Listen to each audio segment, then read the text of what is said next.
Dia atau Dia bab 68, nikah agama. Giwang menatap Bobby yang baru saja bergabung sarapan pagi. Kehadiran Bobby membuatnya bingung. Bobby, bukannya kamu? Iya, seharusnya aku masih berada di kampung, sahutnya sembari menarik kursi. Bu, aku minta kopi, ujar kepada Ibu Ima. Giwang ikut menarik kursi dan menatap pria itu dan juga suaminya. Apa terjadi sesuatu? Tanyanya. Tidak, sahut Bobby bohong.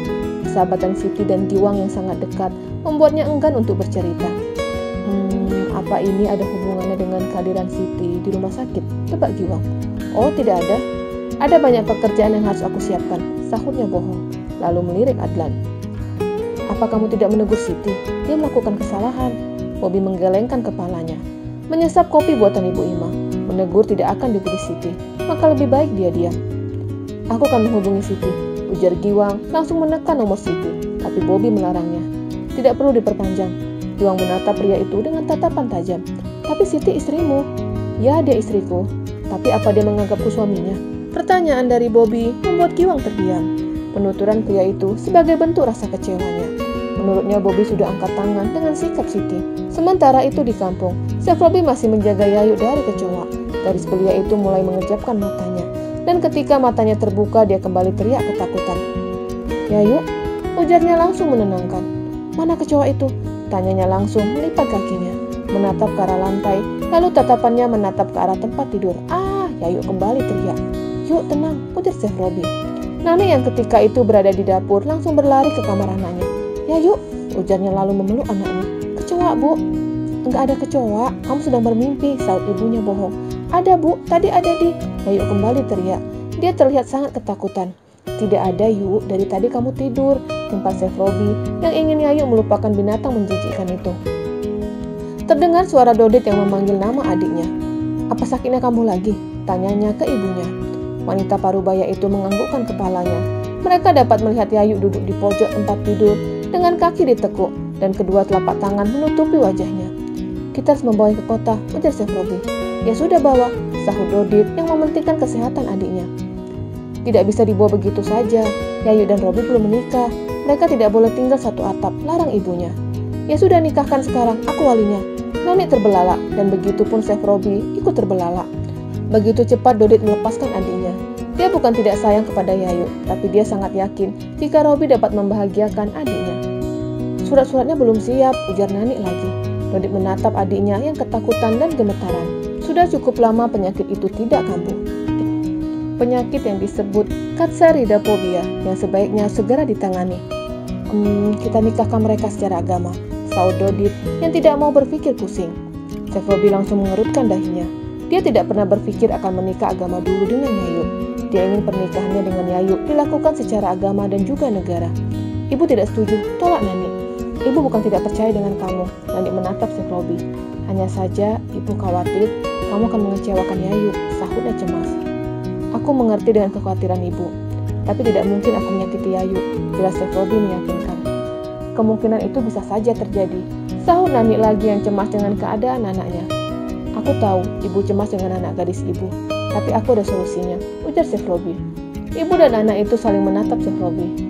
Untuk menghilangkan kecemasan ibu, bagaimana kalau ibu membuat surat perjanjian, ditandatangani RT dan RW dan juga Pak Ustadz, dan jangan lupa dibubuhi materai, jelas Chef Robi. Aku setuju, sahut Dodit. Akhirnya Nani setuju. Hari itu juga Dodit memanggil Pak Ustadz dan juga RT serta RW dan perangkat desa, semuanya hadir di acara itu. Pernikahan yang mendadak membuat perangkat desa bingung dan memikirkan yang aneh-aneh. Apa Yayu baik-baik saja? Tanya Pak RW. Yayu sedang sakit, Pak, sahut Nani. Sakit apa? Tanya Pak RT. Nani menceritakan penyakit anaknya. Awalnya perangkat desa itu tidak percaya, tapi ketika melihat Yayu pucat membuat mereka percaya. Pernikahan bisa dilakukan, tapi setidaknya Yayu harus tahu. Jelas Pak Ustadz, ia mengerti jika Yayu masih syok. Iya Pak, aku akan menjelaskannya. Nani ke dalam kamar menemani anaknya, sedangkan Chef Robi kembali ke ruang tamu. Yuk, sore ini kamu dan Robi akan menikah, ujar ibunya pelan. Aku takut, Bu, sahutnya gemetar dan mulai lemas. Rasa takut itu membuatnya lemas. Kamu hanya perlu menandatangani surat yang nanti diserahkan ke kamu, jelas ibunya. Sementara itu di depan, Dodit dan Chef Robi sedang belajar mengucapkan ikrar nikah. Lalu tercetuskan mahar yang harus diserahkan Chef Robi. Saya tidak memiliki persiapan, tapi yang ada di dompet saya hanya 1 juta rupiah. Apa itu bisa dijadikan mahar? Tanyanya. Bisa, berapapun bisa, saut pemuka agama. Lalu Dodi dan Robi saling berjabat tangan dan mengucapkan ikrar nikah.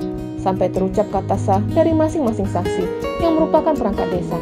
Chef Robi mengucapkan syukur karena di mata agama, dia dan Yayu telah resmi menjadi pasangan suami istri.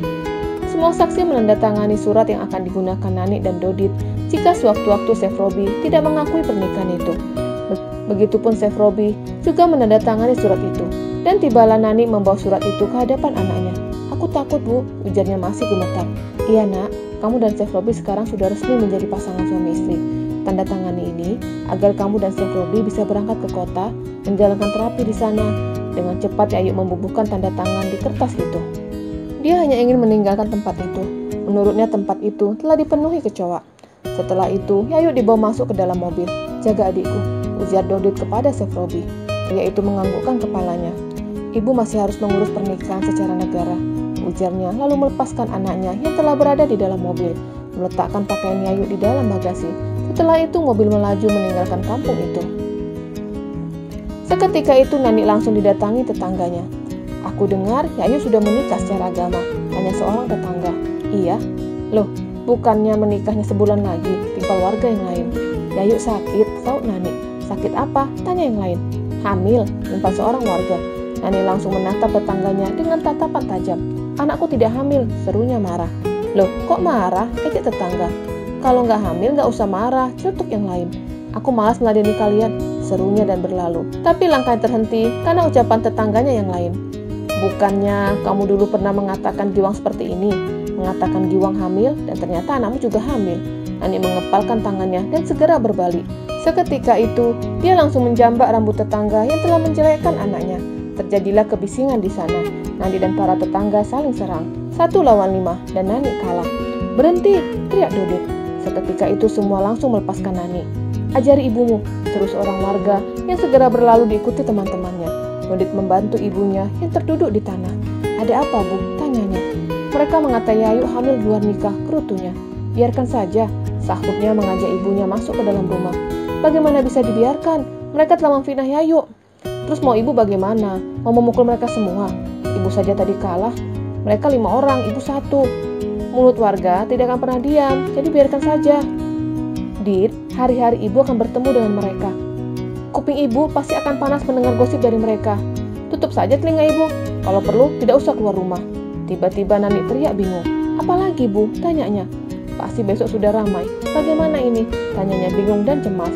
Mulut tetangganya sama dengan mulutnya yang suka bergosip. Ada saja bahan yang dibicarakan tetangga, dan sekarang berimbas kepada keluarganya. Awalnya jadi sanjung-sanjung karena memiliki calon mantu yang kaya raya. Tapi ketika mendengar pernikahan dimajukan, membuat para tetangga meragukan kesucian Yayu. Bersambung.